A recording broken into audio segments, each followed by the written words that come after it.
Solo levelling ने बहुत ही कम समय में जबरदस्त पॉपुलैरिटी हासिल की है।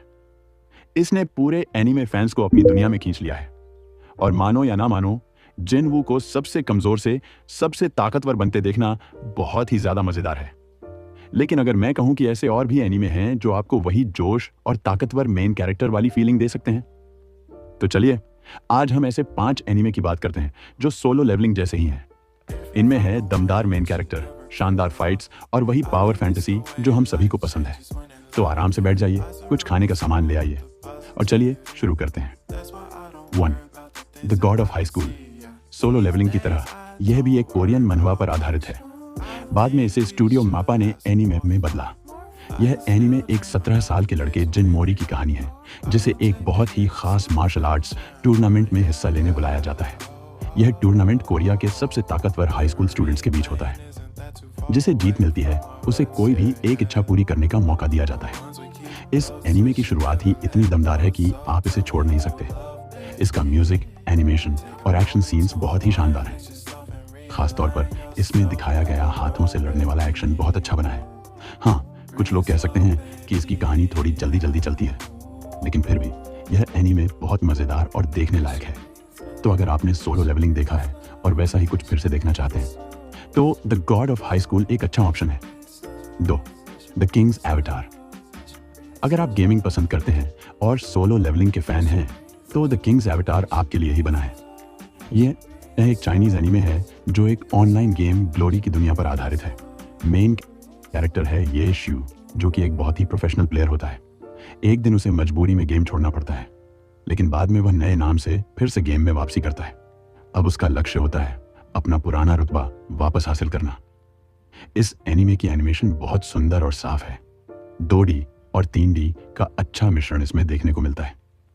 इसके अलावा इसका साइड कैरेक्टर ग्रुप भी काफी अच्छा और मजेदार है।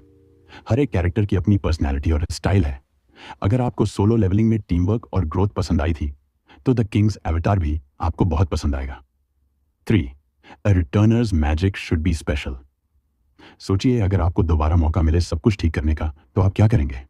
इस एनीमे में एक जादू की दुनिया है जहां बहुत बड़ा विनाश हो चुका होता है। डिजायर नाम का एक जादूगर, जो आखिरी बचे लोगों में से एक होता है, 13 साल पीछे समय में लौट जाता है। अब वह जानता है कि भविष्य में क्या होगा और उसकी कोशिश है कि सब कुछ फिर से ठीक कर सके। अगर आपको सोलो लेवलिंग में जिनवू का कमजोर से ताकतवर बनने का सफर पसंद आया था, तो यह एनीमे भी आपको वैसी ही फीलिंग देगा। डिजायर भी शुरुआत में एक कमजोर जादूगर होता है, लेकिन धीरे धीरे वह अपने दिमाग और मेहनत से सबसे ताकतवर बन जाता है। इसमें ग्राफिक्स अच्छे हैं और कहानी भी दिलचस्प है। कहीं कहीं थोड़ी हल्की कॉमेडी और हरम जैसा कंटेंट है, लेकिन अगर आप उसे नजरअंदाज कर सकते हैं तो यह एनीमे बहुत अच्छा है। 4. ओवरलॉर्ड। इस एनीमे में एक गेमर होता है जो अचानक अपने फेवरेट ऑनलाइन गेम की दुनिया में फंस जाता है, लेकिन वह डरने की बजाय उस दुनिया को अपनाता है। अब वह गेम की दुनिया में एंस उएल गाउन नाम से जाना जाता है। सोलो लेवलिंग में जैसा जिनवू हीरो होता है, वैसा नहीं, एंस एक ऐसा कैरेक्टर है जो बिल्कुल बेरहम और चालाक होता है।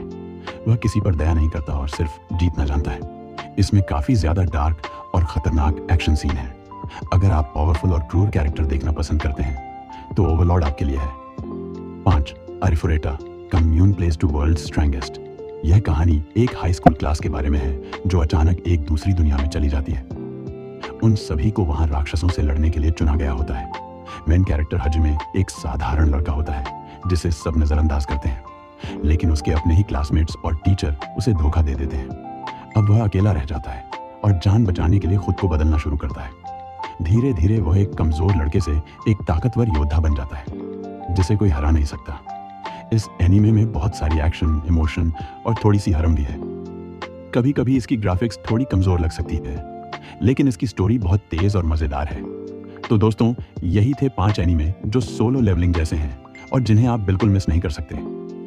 अगर आपको ये वीडियो पसंद आया हो तो कृपया एक लाइक दीजिए, चैनल को सब्सक्राइब कीजिए और कमेंट करके बताइए कि आप इनमें से कौन सा एनीमे सबसे पहले देखने जा रहे हैं। किरुक्स चैनल पर हम सिर्फ एनीमे को नहीं समझाते, हम उसे जीते हैं, महसूस कराते हैं। मिलते हैं अगली वीडियो में। तब तक के लिए धन्यवाद और खुश रहिए।